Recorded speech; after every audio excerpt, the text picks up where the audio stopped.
Deep beneath the arid plains of Cappadocia in modern Turkey lies a labyrinth of tunnels and chambers that was once home to thousands of people. Now known as Derinkuyu, this subterranean city remained hidden from the outside world for centuries before its accidental discovery in the 1960s. What secrets does this ancient underground labyrinth hold? And what can its existence tell us about the civilizations that once inhabited it? Join us as we delve into the fascinating history of Derinkuyu and uncover the mysteries of this forgotten chapter. Now imagine yourself living in a bustling underground city. Your home is an elaborate network of tunnels and chambers carved into the soft rock of the earth. You wake up before sunrise and make your way to the communal kitchen, where a fire is already warming the stone walls. As the community stirs to life, you chat with friends about the latest news and gossip while preparing breakfast. After all, there is little else to do in this secluded underground world. Suddenly, a lookout shouts, "Invaders!" and the mood shifts to panic. Everyone scrambles to their stations as some seal off sections of the tunnels with massive rolling stones. Others grab weapons and prepare to defend their homes. Life in Derinkuyu was never dull. But enough with my story. Let's talk about this real place called Derinkuyu, which has inspired many stories just like that one. But first things first. What actually is Derinkuyu? In short, it's an underground city.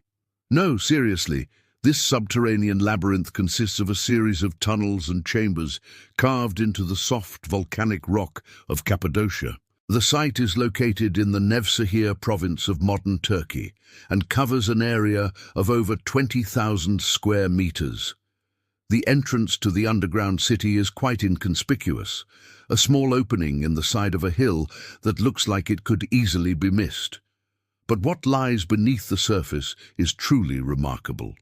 Before we go any further, let me answer the most pressing question on your mind. How big is this place?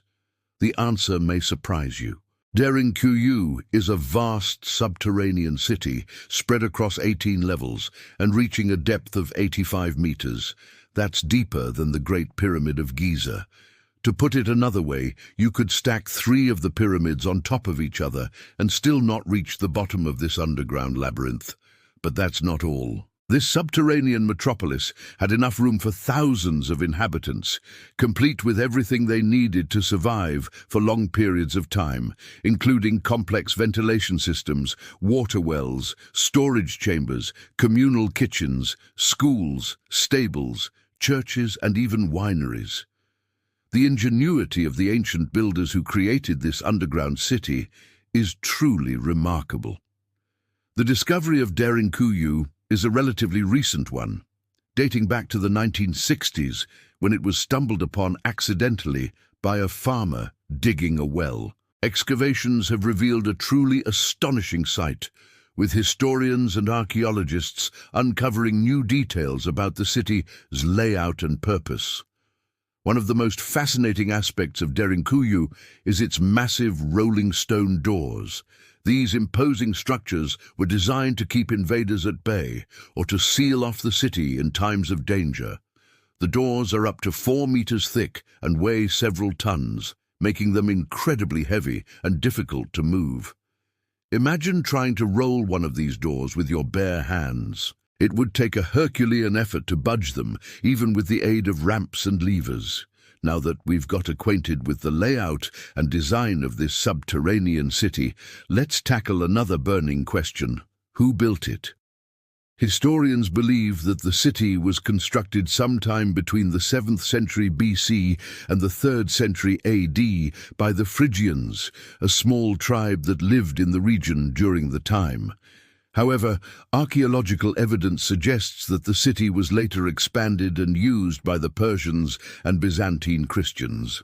The main reason for building such a massive underground complex was to provide refuge from invaders, religious persecution, and harsh weather conditions. The city's builders would have chosen the soft volcanic rock of the region to make construction easier. and they would have used simple tools such as picks, hammers and chisels to carve out the tunnels and chambers. They would have also employed ventilation shafts to bring in fresh air and light, as well as water wells to provide the inhabitants with a vital resource. Given the complexity of the underground city, it's likely that construction would have been a communal effort, with everyone pitching in to help build and maintain the city's various structures. Life in an underground city like Derinkuyu would have been challenging, but not impossible. The inhabitants would have grown crops in underground gardens, raised livestock, and practiced trades, such as metalworking and pottery making. The rolling stone doors would have provided a sense of security, although it's likely that the inhabitants would have preferred to avoid conflict with invaders whenever possible. During a siege, the inhabitants would have had to ration their food and water supplies and contend with the lack of sunlight and fresh air. The rolling stone doors would have been closed, cutting off any possibility of escape. But the inhabitants would have had the advantage of being able to move around the underground city without being detected by invaders. Overall, life in an underground city would have been a precarious one, but the inhabitants would have had the satisfaction of knowing that they were safe from harm. As for why the city was eventually abandoned, it's likely that a combination of factors led to its demise. As the region changed hands over the centuries, the need for a subterranean refuge may have diminished. Additionally, the harsh living conditions underground may have made it less appealing as a place to live, especially as technology advanced and better options became available. It's also possible that the maintenance of the city's various structures became too costly or time-consuming, leading to its eventual abandonment. Another interesting aspect of Derinkuyu is its possible connection to other underground cities in the region, such as Kaimakli. It's theorized that a network of tunnels may have existed between the two cities, allowing the inhabitants to move back and forth between them. If true, this would have created an extensive subterranean network that would have been nearly impossible for invaders to penetrate. This idea is supported by the fact that both cities were built in close proximity to each other and at a similar time period. However, more research is needed to confirm this theory. But what makes Derinkuyu truly fascinating is that despite its size and complexity, we still don't know exactly how it was built. We have a pretty good idea of the tools and techniques used, but we don't know how the builders managed to coordinate such a massive project or how they transported the massive stones that form the city's doors.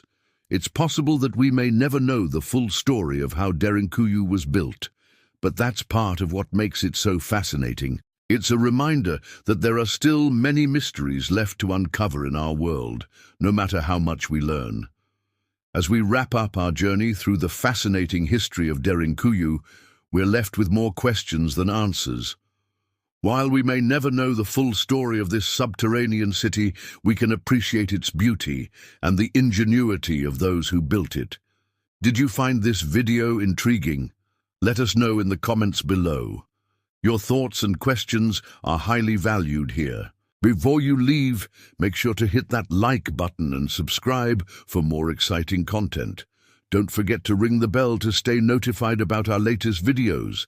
Thank you for joining us on this episode of Forgotten Chapters. Until next time, stay curious and keep exploring the mysteries of our past.